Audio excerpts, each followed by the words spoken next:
آج کی ویڈیو ایک ایسی پاک باز خاتون کے بارے میں ہے جن کو ہمارے پیارے نبی حضرت محمد صلی اللہ علیہ وآلہ وسلم نے 4 عظیم عورتوں میں شامل کیا ہے۔ وہ 4 عظیم ہستیاں حضرت خدیجہ سلام اللہ علیہا، حضرت فاطمہ سلام اللہ علیہا، حضرت مریم سلام اللہ علیہا اور حضرت آسیہ سلام اللہ علیہا۔ آئیے بات فرعون کی شادی سے شروع کرتے ہیں۔ فرعون مصر نے ریان بن ولید وہی بادشاہ تھا جو حضرت یوسف علیہ السلام کے دور میں تھا، اور وہ حضرت یوسف پر ایمان بھی لایا اور اس نے حضرت یوسف کو عزیز مصر بھی بنا دیا۔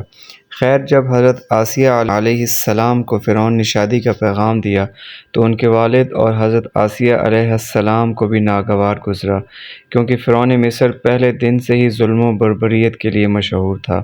لیکن فرعون نے اپنی بادشاہت کے زور پر جبراً حضرت آسیہ علیہ السلام سے شادی کر لی اور دھمکی دی کہ اگر یہ شادی نہیں کریں گی تو آپ کے والدین کو قتل کر دیا جائے گا۔ شادی ہونے کے بعد بھی اللہ پاک نے حضرت آسیہ کو فرعون سے محفوظ رکھا اور وہ آپ پر قادر نہ ہوا۔ اس بارے میں مفسرین لکھتے ہیں کہ شادی کی پہلی ہی رات جب فرعون حضرت آسیہ سے ہمبستری کے لیے کمرے میں گیا تو اللہ نے اس پر نیند کا ایسا غلبہ ڈالا کہ وہ ساری رات ہی سویا رہا۔ کچھ کتابوں میں لکھا ہے کہ اللہ نے فرعون کو نامرد کر دیا تھا، جس کی وجہ سے وہ حضرت آسیہ علیہ السلام سے صحبت ہی نہ کر سکا، اور بعض نے لکھا کہ فرعون کو ایک ایسی عجیب بیماری ہو گئی کہ طبیبوں نے اس کو ساری عمر صحبت سے منع کر دیا۔ دیکھا جائے تو یہ بھی حضرت آسیہ کی ایک طرح سے کرامت تھی کہ اللہ نے انہیں کیسے فرعون کے ناپاک جسم سے محفوظ رکھا۔ بعض روایات میں فرعون کی ایک بیٹی کا ذکر بھی ملتا ہے۔ آپ کو بتاتے چلیں کہ وہ لڑکی انہوں نے کسی سے لے کر پالی تھی۔ ایک رات فرعون نے خواب میں دیکھا کہ اس کا محل نابود ہو گیا ہے۔ خوف و وحشت سے اس کا پورا وجود لرزنے لگا۔ اس نے نجومیوں کو بلا کر ان سے اپنے خواب کی تعبیر پوچھی تو انہوں نے کہا کہ عنقریب بنی اسرائیل کا ایک بچہ تمہارے محل کو معبود کر دے گا۔ اس لیے فرعون نے حکم دیا کہ بنی اسرائیل میں جس کے ہاں بھی لڑکا پیدا ہو اسے فوراً قتل کر دو، لیکن اگر لڑکی پیدا ہو تو اسے قتل نہ کرنا تاکہ اس کی نسل باقی رہے۔ جب حضرت موسیٰ علیہ السلام پیدا ہوئے تو ان کی والدہ نے فرعون کے سپاہیوں کے ڈر سے حضرت موسیٰ علیہ السلام کو ایک صندوق میں رکھ کر دریا میں ڈال دیا۔ دریا سے ایک نہر فرعون کے محل کے پاس سے بہتی تھی۔ یہ صندوق بہتا ہوا اس نہر میں چلا گیا۔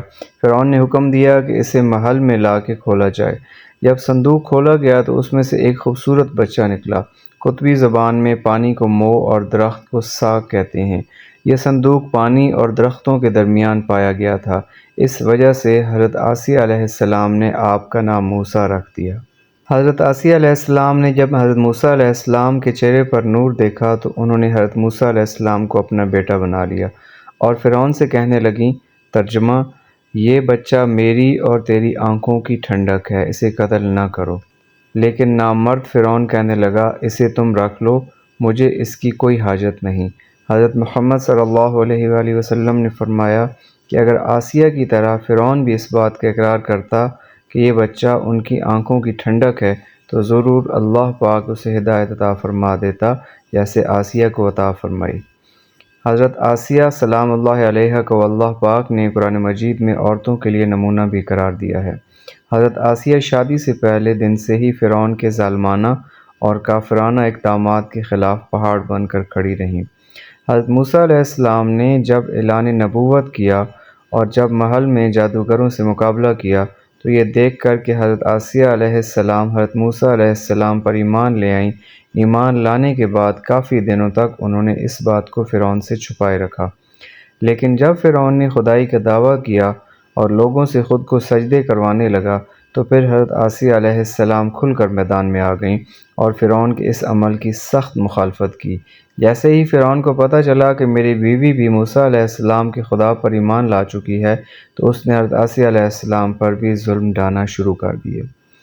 روز دن اور رات ان کو مختلف فرعون جیسا کافر شوہر بھی ان کے ایمان کو متزلزل نہ کر سکا، لیکن فرعون نے بہت زیادہ کوششیں کیں تاکہ کسی نہ کسی طرح انہیں راہ راست سے منحرف کر دے، لیکن وہ ایسا نہ کر سکا، اور آسیہ علیہ السلام بھی اس کے تمام کوششوں کو ناکام بنا کر صرف خدائے واحد کی عبادت میں مصروف رہیں۔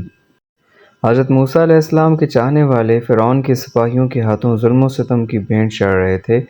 اور انہیں بے دردی کے ساتھ قتل کیا جا رہا تھا، یہاں تک کہ فرعون نے حضرت موسیٰ علیہ السلام پر ایمان لانے والے ایک شخص کو، جسے قرآن کریم نے مومن آل فرعون کے نام سے یاد کیا ہے، بڑی ہی بے دردی سے قتل کر دیا، جس کے بعد حضرت آسیہ علیہ السلام کے صبر کا پیمانہ چھلک اٹھا اور کھلم کھلا فرعون کی مخالفت کرنے لگی۔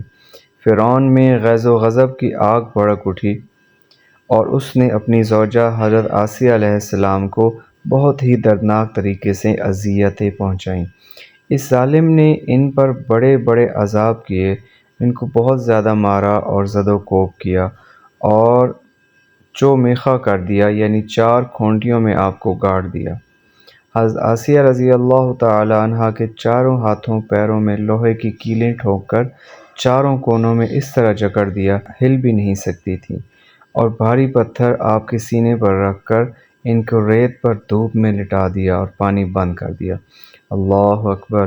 ایک دفعہ ذرا سوچئے تو صحیح دوستو کہ تن تنہا عورت اور ظالم و جابر شوہر کا محل، ہاتھوں اور پیروں میں کیلیں ٹھونک دی گئیں، گرم ریت پر لٹایا ہوا ہے اور سینے پر ایک بھاری پتھر رکھ دیا گیا ہے، پھر بھی حضرت آسیہ سلام اللہ علیہا ایمان پر عزم و استقلال کے ساتھ ان مصائب کے باوجود قائم و دائم رہی اور فرعون کے کفر سے خدا کی پناہ چاہی۔